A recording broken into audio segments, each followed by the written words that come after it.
The day before I recorded my first video about coronavirus on March the 18th, 2020, my Wikipedia entry was comprehensive, respectable, and even respectful. They mentioned the TV and radio series I'd made, the fact that I'd written columns for 5 national newspapers, the fact that I'd succeeded in changing government policy on benzodiazepine drugs, and so on and so forth. There were a couple of dozen generous quotes from newspaper reviews. I'd had a Wikipedia entry pretty well since their site started, though I'd frequently asked them to take it down because I think their way of working is quite absurd. Anyone with any agenda can edit a Wikipedia entry, except the individual concerned. In my experience, facts about living individuals are never checked properly. The day after I recorded that video, my Wikipedia entry was changed dramatically. I don't know what it looks like now because I never use Wikipedia anymore, but all the interesting stuff had been removed and replaced with some very dubious stuff, including the allegation that I'd been banned by an organisation called the Advertising Standards Authority, the ASA. Now, I don't know if it still exists, but the ASA was a private organisation, funded, I think, largely by big advertisers, which can't ban anyone from anything, though it does, I think, like to pretend it can. I remember the ASA had itself been reported to the Office of Fair Trading and had about as much power to ban anything as your local window cleaner. One of the main complaints in the new Wikipedia was that I'd been disciplined by the ASA for a claim about a food causing cancer. I remember this well. One of my books, Food for Thought, contained a section proving the link between meat and cancer. A representative of the meat trade made a complaint to the Advertising Standards Authority and they wrote to me. In reply, I sent them details of 26 scientific papers from reputable journals which proved my claim. The ASA wrote back to say that they did not look at scientific references.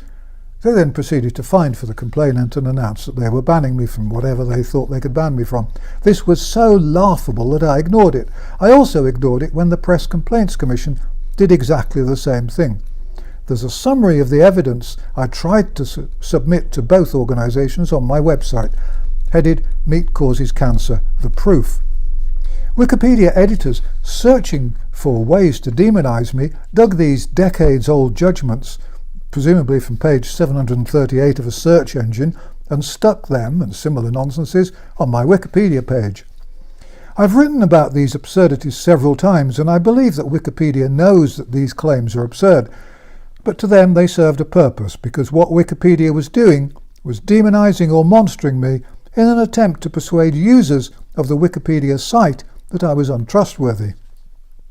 This is by no means the first time this has happened to me. Indeed, it's happened scores of times over the years, and it is, I fear, the price anyone has to pay if they want to oppose dishonesty, corruption and deceit.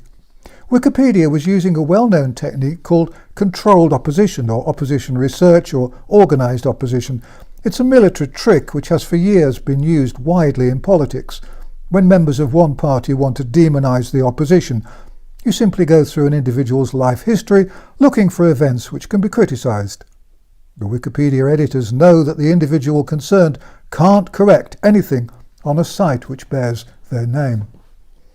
The bottom line, of course, is that if you can't trust one Wikipedia site, then you can't trust any of them. I no longer use Wikipedia as a reference source. I'm not, by the way, the first person to realise that Wikipedia is suspect. There have been a number of accusations that intelligence officers are editing Wikipedia sites.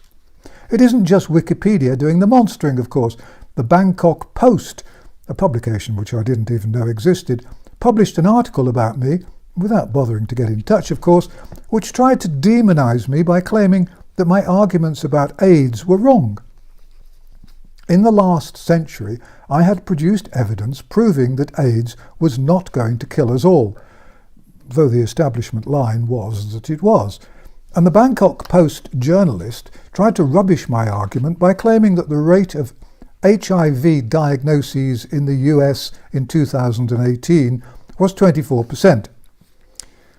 This is perhaps one of the most absurd claims I've seen anywhere. According to the CDC in the United States, a total of 1.2 million people in the United States have HIV. Since the population of America is currently over 300 million, that means that the rate is not 24% among heterosexuals, as claimed by the Bangkok Post, but about a third of 1%. Personally, I think that if the Bangkok Post had any self-respect, they'd withdraw the article and send the writer back to school, but I doubt if they'll do either. He also claims, by the way, that you can buy my books from my website, as though this is a bad thing, but you can't, I'm afraid. I'm not the only person whose reputation has been wounded in this war. The BBC has inevitably been outrageous.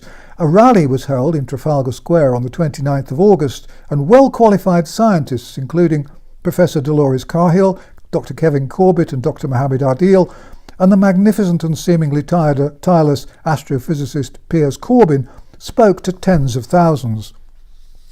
At 17:17 on Saturday afternoon, someone called Mariana Spring, described as a specialist disinformation and social media reporter, wrote what I regard as one of the most disgracefully biased news reports I've ever seen.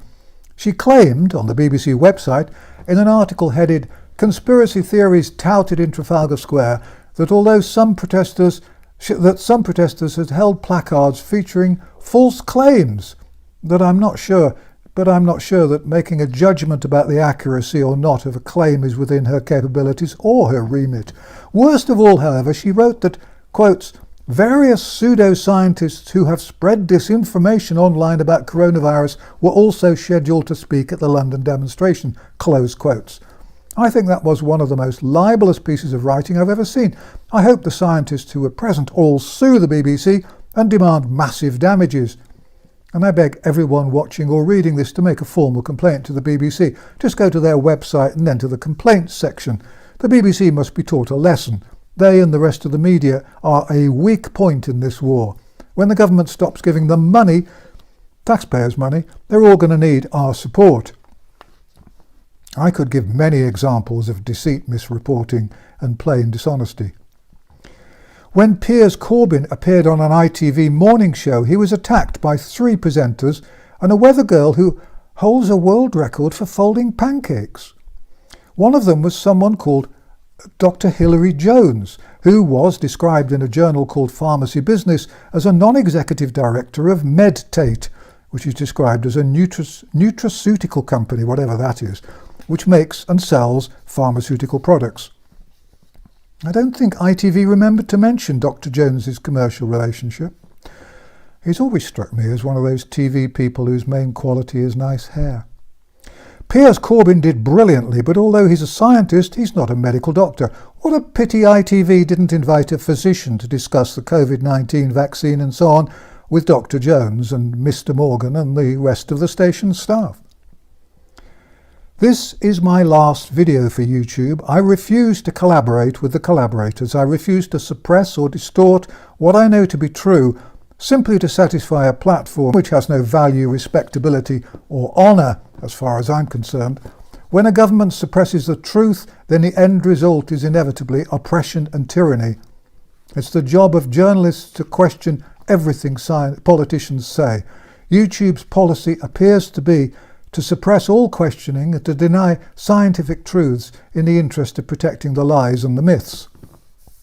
No one at YouTube has ever claimed to have found any specific inaccuracy or factual error of any kind in any of the videos they've removed and banned. I'm a writer by profession, but I have a medical degree and some experience as a practicing doctor, and I don't take kindly to being told that I must suppress truths and clinical evidence to satisfy some unnamed censors who seem to me to be working with or for Bill Gates and whose aim seems to me to be destroying freedom and democracy by censoring and banning scientific truths and suppressing the freedom of expression, which is a basic human right. I can honestly say that I believe that all the information in all my videos is completely accurate. I have always used a script for these videos for 2 reasons: to make sure that I provide absolutely accurate facts, and so that we have a transcript which we can put onto the website. Since YouTube has taken down nearly 20 videos to date, this has proved useful. This video does not breach any of their guidelines. If they take this one down, they will, as far as I'm concerned, have proved themselves to be spiteful, vindictive and small-minded. We shall see. I could keep this channel alive if I were prepared to lie, but why on earth would I do that? I resigned as a GP on a matter of principle. I resigned from my last newspaper column on a matter of principle. I'm not going to sell my soul to a platform which disrespects the truth. I shall now add YouTube to the list of organisations which I boycott, and I strongly suggest that you do too. There are, I believe, plenty of more honourable alternatives. I see no point in recording more videos for YouTube. They're taking them down for absolutely no good reason that I can see within hours of my putting them up. My videos take much time and effort to research, write and check, and it's frustrating and disappointing to see them being banned for what I think are political reasons. It's modern day book burning. YouTube is no longer a reputable site. Its commercially inspired intolerance is unacceptable. I described my views on freedom in an early video entitled Coronavirus, Why Did YouTube Ban My Video?, which they took down and then put back up, perhaps because they felt embarrassed. I'm sad about this, and I suspect that the opposition, the fans of Bill Gates, the 21st century would-be slave owners, will regard this as a victory for them. They would be mistaken to think that. I've been fighting lies and injustices for well over half a century, and I'm not going away. I'm regrouping, looking for more favourable ground to continue the fight. For the time being, I'm moving over to my own website where nothing is ever censored. At the moment, we don't have the facility to put up videos, but we'll continue to put up new articles every Wednesday and Sunday, and at other times too. And we're going to put up more leaflets that can be printed out and distributed.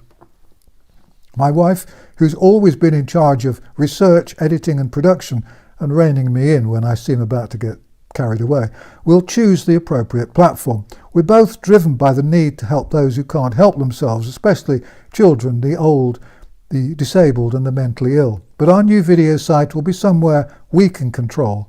It might take a while because I'm never again going to be in a position where anyone can censor or ban what I've recorded. Finally, since no one in the government has accepted my challenge to debate the COVID-19 vaccine live on television, and through simple cowardice they're clearly not likely to now, I have another challenge for them. I am prepared to bet Dr. Whitty or Dr. Fauci £100,000 that they cannot provide independent clinical evidence proving beyond doubt that the COVID-19 vaccine and the newly promoted flu vaccine will be 100% effective and 100% safe, not just now but in the long term. If they have the courage to take on the bet, I will share my winnings with groups and websites campaigning for the truth. If they won't take on the bet, then we will know that they believe that any new COVID-19 vaccine will not be 100% effective or 100% safe in the short and long term. Let's put a finish date of 31st of December 2020 for the bet. Thank you again for watching the videos. Thank you for sharing them on brand YouTube and BitChute and wherever else. Please share this one too, and thank you again for your support. I'm sorry I can't reply to messages, but we get many thousands a week, and I worked out the other day that if I replied to them all, I'd need 48-hour days and there'd be no time for anything else whatsoever, not even sleeping. So please forgive me. Distrust the government, avoid mass media, and fight the lies. Please remember that although you may sometimes feel that you're alone, you're not. More and more people are waking up, and we will win this war. And so, au revoir from an old man in a chair. I'll be back, but not on YouTube.